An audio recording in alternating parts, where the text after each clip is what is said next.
Hi, sweet girl. Y'all, this is Chips. And Chips, I like to call her Chipper, is having her first visit here at J&L Ranch. Hi, Christmas. Show her the ropes. So we're kind of thinking, I'm talking now.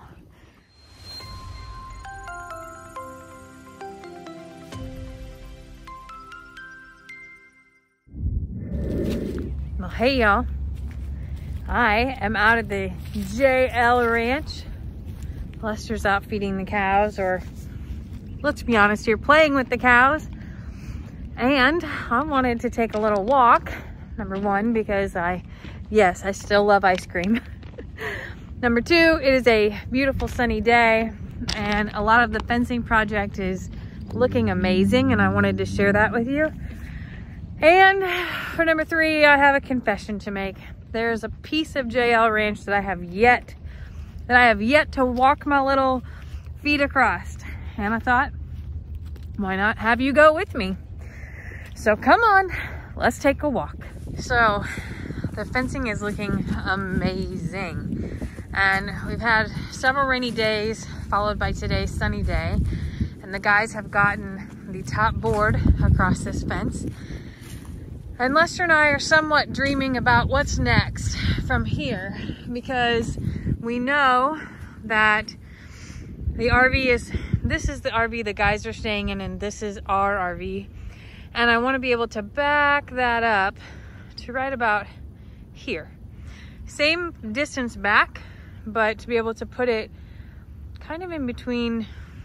Oh heck, let's walk over here and I'll show you what I mean.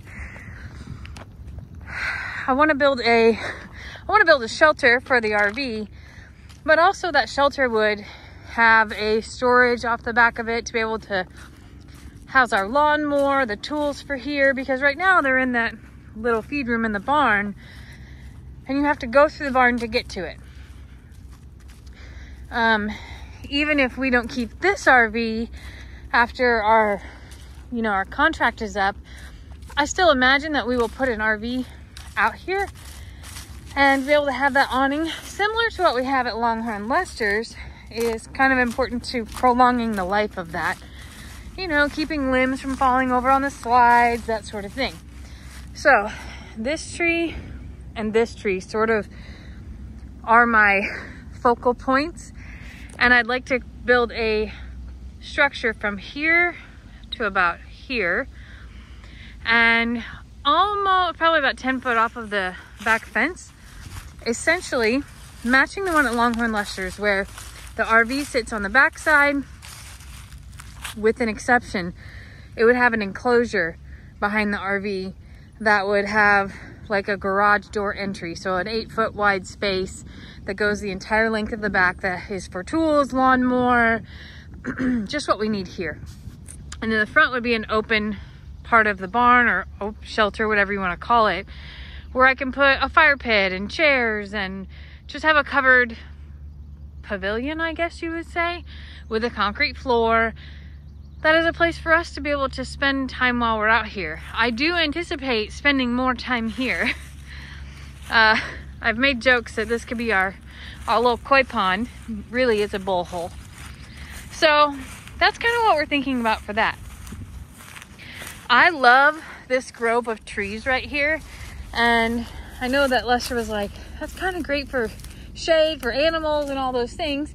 He's not wrong, but we're talking about finishing a circle drive to make it go right in front of that pavilion, also to be able to just pull the RV through that pavilion if we need to as well, because it's not going to stay put forever, but it is a storage space, and you get what I'm saying.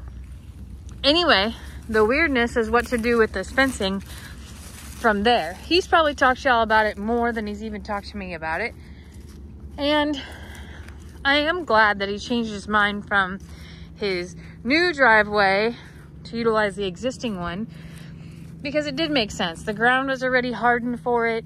It looks beautiful. He will get over his little symmetry space. Hi, sweet girl. Y'all, this is Chips.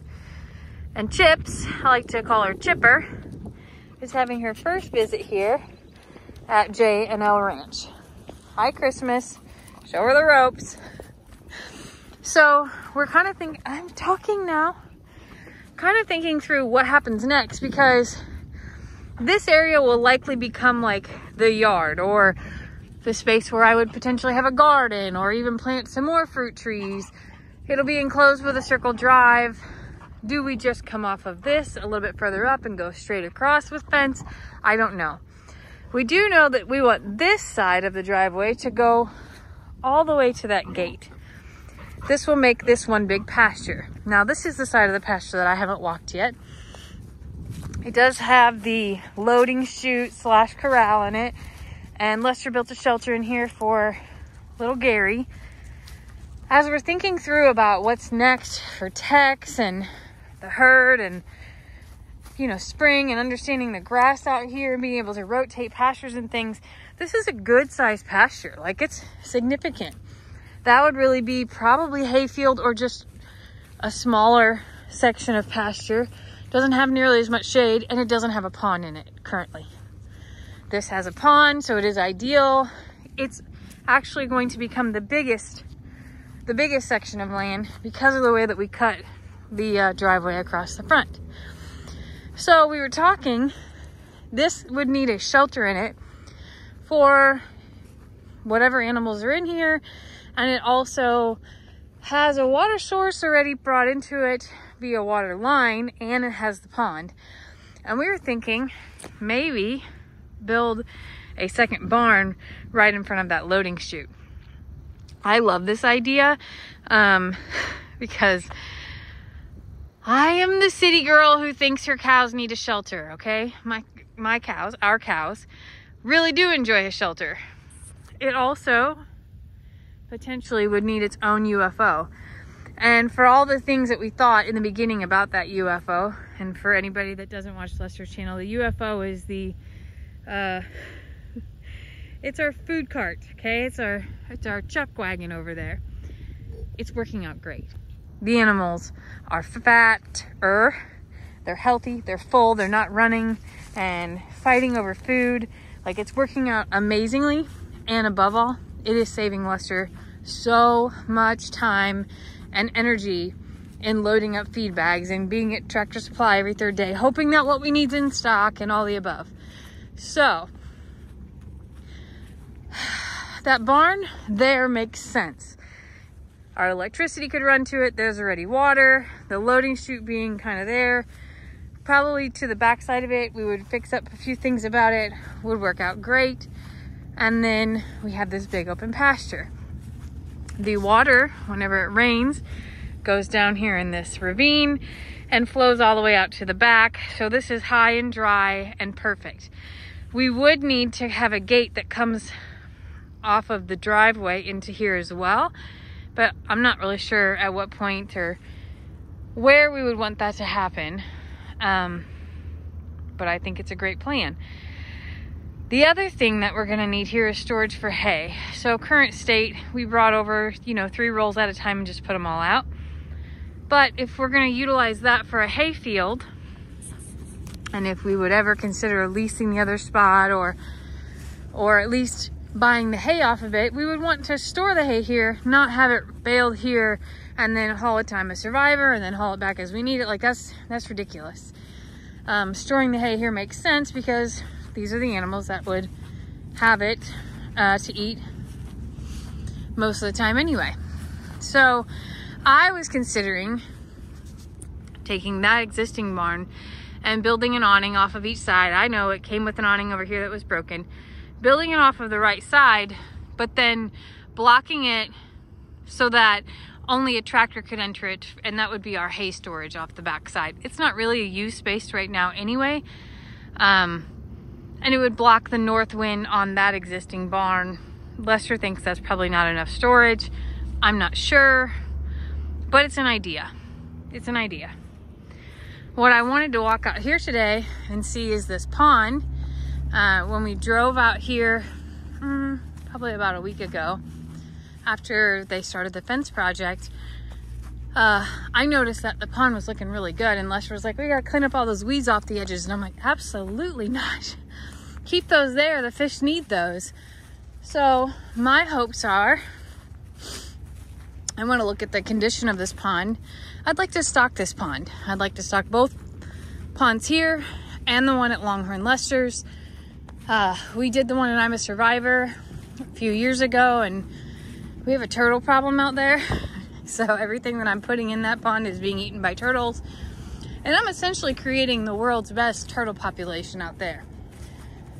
Out here, I really hope that has some established in it. It's been here a long time. You can tell that. And now that we're not at the mercy of the drought today, cross your fingers for a much longer term non-drought, I think it would be a really neat idea to restock this. So I just wanted to walk out here because I've actually never walked this path before. And it's a good day to get out and about. And I thought y'all might want to explore with me too. You know, explore, dream, plan. It's never gonna stop. I actually have thought about what I would do from a garden standpoint out here, and trees and all of that, and that's probably not something that I will be able to accomplish this year, but next year is probably on the agenda. This year's goals, ooh, it's pretty sloppy actually out here. Let's walk around this way. Next year's goals probably have a lot more of that in it. This year's are really about fencing and shelters and just getting animals in the right places. Of course, all the things here definitely matter, but in conjunction with this, the pieces that matter that are also at Longhorn Lester's. Yeah, see, all of this grass matters from a fish standpoint. I do see some minnows in here. Fortunately, I don't see any snakes yet. Not saying that they aren't here, but are some good little minnows, and I would assume that if there's minnows, that there probably are some bigger fish to eat them, because there's not an abundance of them. So that's kind of good. Ooh, I just saw something jump big over there. Let's walk around. This pond has nice clear water, which tells me it's a pretty old established pond, because neither of our ponds at Longhorn Lester's or any at the sanctuary are clear like this. There's stuff moving in there causing that mud to move. Probably catfish. It is such a beautiful day, y'all. So I will probably contact that same company that I got the other fish from and see about getting some for this pond. I'd like to name this pond. We're at the JL Ranch. It is the front, it's the front pond, but come on. We gotta come up with a creative name for this. It's a really beautiful, beautiful little spot. I would love to put a swing out over there. Sit out in the pond and feel the warmth on your sun. If you put it up here, you can watch the sunset over that way, which would not be a bad sight at all. I like to dream with y'all, and I like to go for walks with y'all. And I have to apologize for my heavy breathing at times. Lester told me, he's like, you're Darth Vader in it. I'm like, I didn't mean to. Oh, what were you that just jumped in? Probably a frog. Probably something that I don't want to see anyway. Well, one thing is that, see that white PVC pipe out there? We have no idea what that is. I told Lester that it could be anything from a sign to a fish trap to who knows what the heck that was or is. But we'll probably have to get it out, figure it out. Who knows what's below it. Sure is pretty. So, a couple things. Let me know what you think about those plans. Let me know what you think about the name of this pond. And just tell me what you think. Oh, great. There's a piece of trash in there. Glass bottle, dang it. I'll have to get that out too. Would love to hear your ideas. And about stocking this pond, if you think that I'm playing with fire there a little bit, or if you think I should just leave it be. One of the things that Xander loves to do more than anything in this world is fish, and I would love nothing more than to sit out here on a Saturday afternoon and have some poles in here, and not necessarily to eat, more so of the fun of catch and release, just to see what's what. So now I have officially walked all of the J&L Ranch, and you did it with me. So I hope you all have a fabulous afternoon. Tell me what you think, and we'll talk about it more. I love you all so very much.